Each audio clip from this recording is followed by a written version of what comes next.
আমার নাম আনিকা নওশিন ঐশী।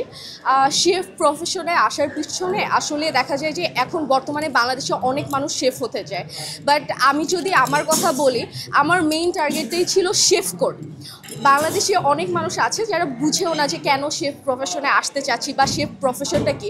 বেশিরভাগ মানুষ ইন্সপায়ার হয় যে শেফ কোডটার মাধ্যমে। তো আমার ক্ষেত্রে ওইটা আলাদা কিছু না। আমি যখন দেখেছি প্রথমে হচ্ছে কুকিংটা অনেক বেশি ভালো লাগে। আমার প্যারেন্টস দুজনই হচ্ছে কুক করতে পছন্দ করে, তারা অনেক ভালো রান্না করে। এরপর থেকে মনে হলো যে বাসায় টুকটাক হচ্ছে ট্রাই করি। তারপর মনে হলো যে একটা টাইমে যে এবার প্রফেশনালি কিছু করা দরকার।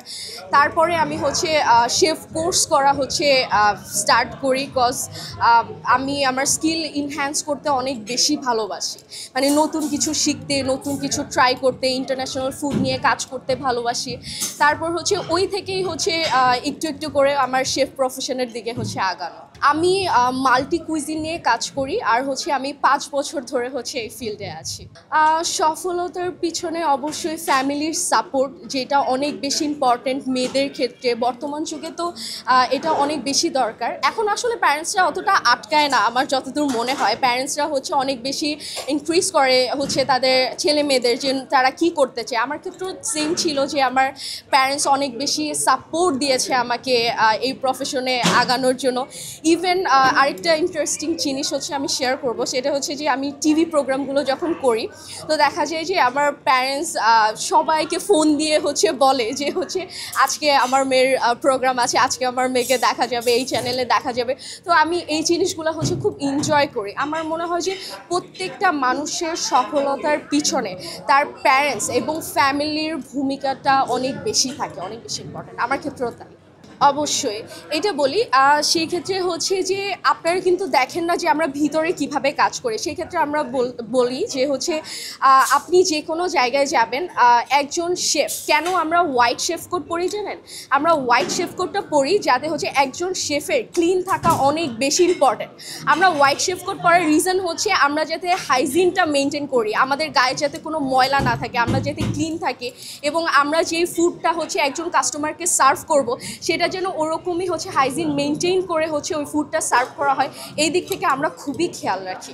সো হচ্ছে যদি হচ্ছে আমি কোনো মানে 5 স্টার or 4 স্টার ওর যে কোনো কিচেনের কথাটা বলি, ট্রাস্ট মি, মানে আমরা সব ধরনের হাইজিন মেনটেন করি। সেটা হচ্ছে আপনার একদম হাতের নখ কাটা থেকে শুরু করে চুল কভার করা থেকে এভরিথিং ক্লিনিং, তারপর হচ্ছে কিচেন ক্লিনিং, এই সবগুলো বিষয় মানে সবগুলো জিনিস মেনটেন করেই হচ্ছে আমরা আপনাদের জন্য ফুড মেক করে কাজ করি।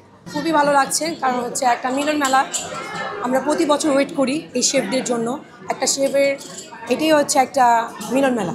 আমরা প্রতি বছর এক এক স্থানে যাই, আমরা যে আনন্দ করি, সবাই একসাথে হই, খুবই আনন্দ করি, মজা করি। আমাদের আজকে ঈদের মতো আনন্দ হচ্ছে। আমি 3 ইয়ার্স যাবৎ, আমি 2023, 24, 25 যাবৎ আমি শেফ ডে পালন করছি। আমি একাই আসি, এখানে এসে হয়তো ফ্রেন্ড অনেক শেফদের সাথে পরিচয় আছে, ওইখানে ওদের সাথে গল্প করি, আড্ডা করি, মজা করি। আমি 2000 নর্মালি হচ্ছে আমি আছি হচ্ছে 2022 সাল থেকে। আমার নাম শারমিন সুলতানা, চট্টগ্রামের মেয়ে আমি। তো চট্টগ্রাম নিয়ে সবারই একটা ধারণা আছে আপ্যায়নের জন্য বেস্ট, আর চট্টগ্রাম আপ্যায়ন করতে পারে চট্টগ্রামের মানুষ। তো সেই থেকে ছোটোবেলা থেকে আমি রান্নাবান্নাতে রিলেটেড ছিলাম। যে কোনো অকেশনে মা খালাদের সাথে আমি থাকতাম। আর বেসিক্যালি আমি হচ্ছে ম্যানেজমেন্টের স্টুডেন্ট, আমার MBA হচ্ছে ম্যানেজমেন্ট থেকে।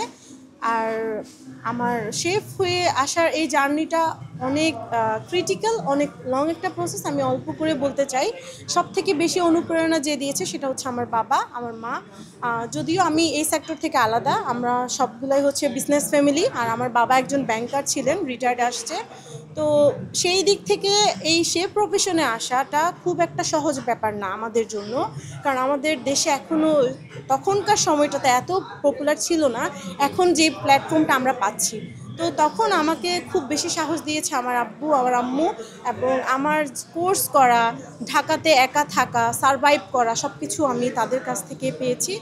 আর আমার শেফ বলতে আমি নিজেকে পেস্ট্রি শেফ হিসেবে নিজের একটা নাম তৈরি করতে চাই, এটা আমার স্বপ্ন। আর যখন করোনাতে সবাই ঘর বন্দি হয়ে গিয়েছিল, সবাই খুব আপসেট ছিল, তখন আমি এই বেকিং নিয়ে অনেক রিসার্চ করেছি। অনেকগুলো কেক কিভাবে বানানো যায়, বাইরের দেশের মানুষগুলো কোন কেকগুলো রেফার করতেছে, কোন শেফ কিভাবে কেক, এগুলো সব আমি রিসার্চ করে দেখলাম যে না, আমার জন্য আমার শখের কাজ হচ্ছে এটা।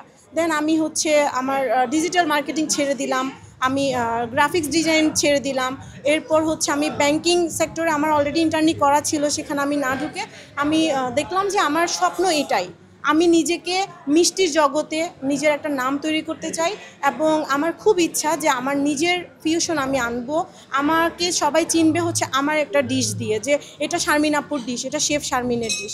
তো এই স্বপ্ন ধরে আগাচ্ছি। আমার মা বাবা আর আরেকটা মানুষের কথা না বললেই না, যে আমার ফ্রেন্ড, যে আমার বোন এবং যে আমার টিচার, সে হচ্ছে আয়শা।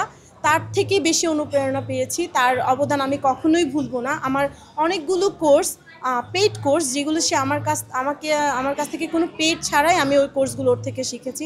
তো অনেক মানুষের অবদান আছে, তবে এই 3টা মানুষের অবদান আমার লাইফে সব থেকে বেশি। আমরা হচ্ছে অনলাইনে বিভিন্ন বড় বড় শেফদেরকে ফলো করি, যেমন আমি হচ্ছে অনুপ্রেরণা পাই বা আমি হচ্ছে ফলো করি তুরস্কের শেফদেরকে। আমার খুবই ভালো লাগে, ওনারা খুবই সুন্দরভাবে কাজগুলো শেখে। ঠিক এভাবেই মানুষ হচ্ছে বাংলাদেশের মেয়েরা, ছেলেরা, আগে সবাই ভাবতো শেফ মানেই হচ্ছে ছেলে, শেফ মানেই হচ্ছে ছেলেদের কিচেনে ছেলেরা থাকবে বেশি, মেয়েরা কম থাকে। ছেলে মেয়ে একসাথে একটা কিচেনে, হট কিচেনে, কোল্ড কিচেনে কাজ করা খুব একটা সহজ ব্যাপার না। তো এগুলো থেকে মানুষ, ছেলে মেয়েরা বের হয়ে আসছে, যেমন আমি একজন মেয়ে হয়ে বের হয়ে আসছি। সেটা হচ্ছে আমি অনেকগুলো পেজ ফলো করেছি, ফেসবুক ভিত্তিক অনেকগুলো পেজ দেখেছি। এরপর হচ্ছে বিভিন্ন ইনস্টিটিউটের খোঁজ খবর নিয়েছি, যারা হচ্ছে এই প্রফেশনে আসতে চাচ্ছে। আমি বলবো বিভিন্ন ইনস্টিটিউট নিয়ে একটু গবেষণা করুক, একটু পড়ে দেখুক। যেমন আমার ইনস্টিটিউট ছিল আরএন ট্যুরিজম, সেখান থেকে আমি লেভেল 1-2 কমপ্লিট করেছি। আমার হচ্ছে ডিপ্লোমা 1 বছর কমপ্লিট সেখান থেকে। তো এভাবে করেই এই কোর্সগুলো করে একটা কাজ আপনি যখন শিখবেন, কোর্স করা মানেই হচ্ছে আপনি শেফ না, আপনি এটা নিয়ে রিসার্চ করতে হবে, আপনি এগুলো নিয়ে একটু নিজেকে প্রুভ করতে হবে। তো আমি বলবো যারা এই প্রফেশনে আসতে চাচ্ছেন, অবশ্যই আগে দেখবেন যে আপনি পেশেন্ট রাখতে পারতেছেন কিনা, আপনার ধৈর্য কতটুকু, আপনার ড্রিম কি, সেগুলো নিয়ে চিন্তা ভাবনা করেই আগানো উচিত। যেমন আমার বাবা ব্যাংকার ছিল, রিটায়ার্ডে আছেন, আমিও ব্যাংকিংয়ে যাওয়ার কথা, ব্যাংকার হওয়ার কথা। আমি ইন্টার্নশিপও কমপ্লিট করেছিলাম। আমি কিন্তু সেই সেক্টরে আমাকে কেউ ইনভলভ করতে পারে নাই। আমি আমার বাবার দিক থেকেও চান্স পেয়েছিলাম, বাট আমি সেখানে যাইনি, কারণ আমার এখানে মন বসে নেই। আমি চিন্তা করেছি যে আমি মিষ্টির জগৎ নিয়ে থাকবো, আমি বেকিং রিলেটেড থাকবো। তো সবার আগে আমি বলবো যে আপনাকে চুজ করতে হবে আপনি কি চাচ্ছেন, আপনি নিজেকে কোথায় দাঁড় করাচ্ছেন, অ্যাজ এ গৃহিণী, অথবা একজন শেফ, অথবা একজন স্টুডেন্ট, অথবা ব্যাংকার, যার যেটা ইচ্ছা। তো এইভাবেই করে আপনাকে চুজ করতে হবে। আপনাকে অন্যদের যারা শেফ আছে বা সিনিয়র শেফ, জুনিয়র শেফ যারা আছে, যারা অলরেডি এই সেক্টরে আছেন, তাদের থেকে পরামর্শ নিতে হবে, জানতে হবে আপনি কেন এই প্রফেশনে আসতে চাচ্ছেন, এটা আমাদের বাংলাদেশের ডিমান্ড কেমন। যদিও আমাদের বাংলাদেশে এটা নিয়ে খুব একটা ডিমান্ড এখন নাই, তবে এই ধারণাটা গত 4-5 বছর 6 বছর আগে থেকে একটু চেঞ্জ হয়েছে। সবাই একটু ডেভেলপ হচ্ছে, চিন্তাভাবনা উন্নতি হচ্ছে। পরিবার থেকে মেয়েদেরকে এই সাইডে আসার জন্য অনেক উৎসাহিত করছে, আমি যেটা মনে করি।